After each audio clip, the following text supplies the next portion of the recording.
Well, good morning, Interbet fans, and welcome to the preview for Turffontein on the Standside track Sunday, the 30th of January.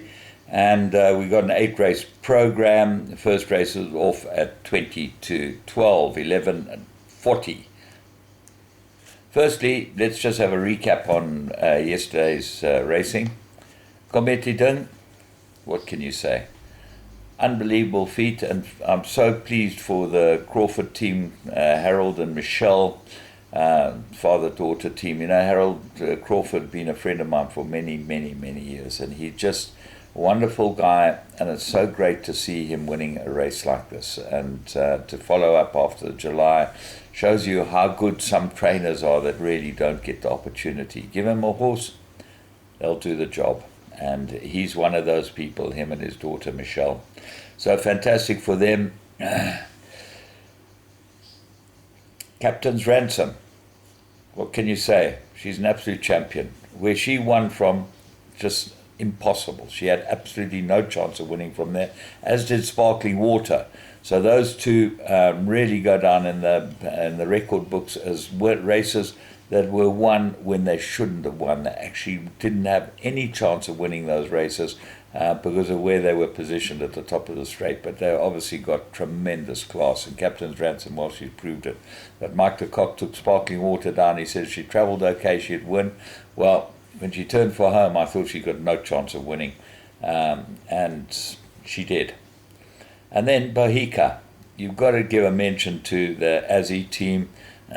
Supreme trainers of stayers, sprinters, anything you give them, they'll train them and get the best out of them. They produce their horses perfectly on race day, and it's a dynasty that is now going on to this fourth generation. So it just shows you how it runs in the blood, and well done to them for Bohica.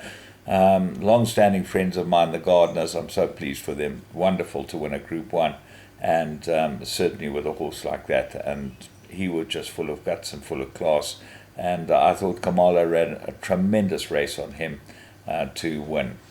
So let's get into today's racing. As I said, first race 1140, 1,000 meter maiden juvenile plate. Well, you can't go on form here because there's not much to go on.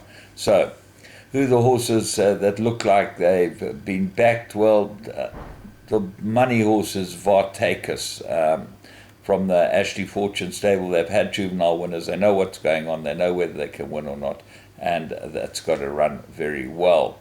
Striker Match, put a look at this one because there was support for this as well of the horses that run. Twin Strike ran the best of them. I thought his second start wasn't bad at all and will probably improve, although being by Ideal World out of a Caesar mare might need a lot further than that.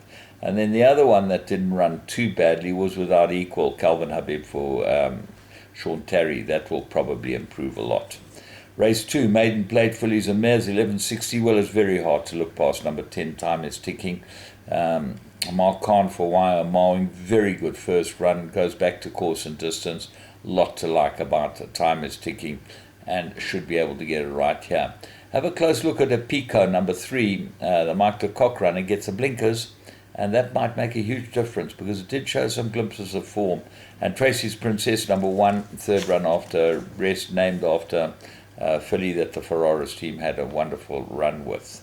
Race 3, Maiden Plate, 1160. And I'm going JP 2000. Good thing, blinkers, improved it last time, just got touched off. Should be able to win this because it on collateral form holds the rest of them. So the first time I picked a perfect number 8. There's a little money for that. Have a close look at that, but I can't go against JP 2000. Race 4, Maiden Plate, Fillies and Mares. They go 1,600 meters. Absolute two-corner contest. I like Bashasha for my friend Gerald Sadler with a 4-kilogram claim. I think that will make a difference, and certainly the 1,600 looks absolutely up her alley, and she should be able to get it right this time. The danger's got to be As You Car, number 2, another byword filly. It's fascinating to see 2 byword filly fighting out a race. Gift of Giving improved last time. Race 5, Pinnacle, 2,000 meters. You've got to go to the top of the weights. The 3 of them look like they'll fight it out. who comes out best on the day would probably be Golden Pheasant, and certainly the bigger price of the other two. But if you go back to the Asterix run where he beat Asterix, you've got to have a big chance here. Muzieni's ridden it once, ran second to Sparkling Water. That's good form. Majestic Mozart, very impressive. Very good win last time. Gets a 4-kilogram claimer, which should give him the big opportunity, but he doesn't get the claim for nothing. This race is packed with horses that have got a chance with good riders on. Johnny Hero's got very good form. And then to throw a spanner in the works, Infinite Wonder from the Aussie team. As I said, congratulations to them on a wonderful win in the Cape Flying yesterday. Comes into the race with a chance. Race 6, Allez France, 2,400 meters. I'm going for the horses that proved they'll stay, and the horses on the right weight, and as a result I'm pointing at Unde Trois. I think this is a perfect race for her. If she was drawn better, I'd make her a good thing. She's the big runner. Lady Amherst is the big danger to her. She comes in well to this race, and I think this distance will suit her extremely well. She looks like she's looking for more ground. She's always gone the 2,000 or the 1,800. Lady Amherst, for me, huge runner. Smoking Hot, the Candace Dawson runner.